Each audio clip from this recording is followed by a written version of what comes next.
So friends, have you had any visitors lately? Or maybe planning on making a few visits yourself?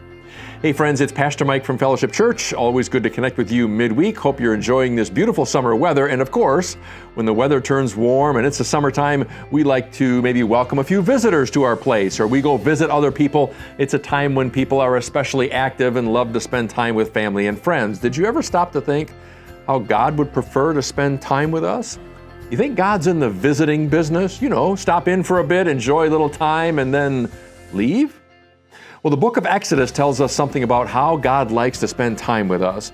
You see, in the book of Exodus, once the people of Israel had left Egypt on their way to the promised land, God gave them some instructions for building a church building. They called it a tabernacle. It was basically a mobile church, so they could take it with them wherever they went. And when God was giving them the directions for building the tabernacle, God said, "Let them build me a tabernacle so I may dwell among them." Now, you might expect God to have said something like, "Tell them to build me a tabernacle, you know, a really nice one, put some nice curtains on it, so that I can dwell in it. And then they can stop by that tabernacle and spend a little time with me and then go home. It'll be a nice visit." But that's not how God thinks.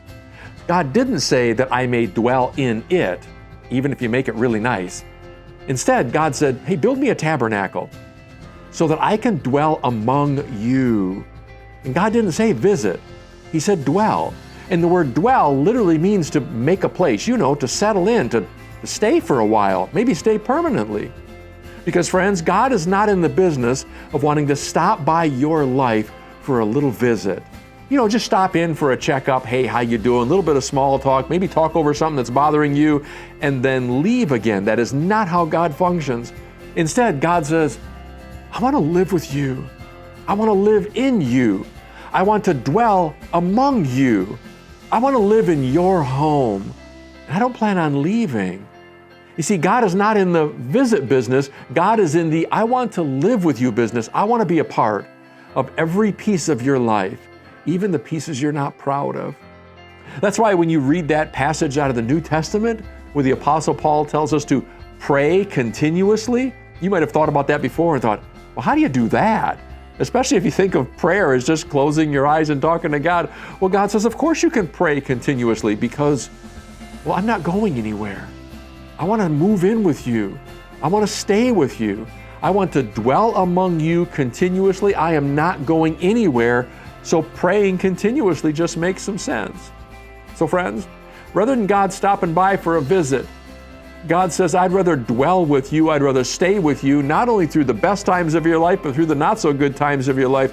I'm moving in, I'm not leaving, and I'll be there. I wonder how your life would look different this week if you honestly believed that God had moved in and He was staying. Friends, I sure hope that changes your life. It has changed my life in the past and still is. Hope you have a wonderful week. May you be present with God throughout the entire week. May you be aware of His presence. Please take care. God bless. Bye-bye.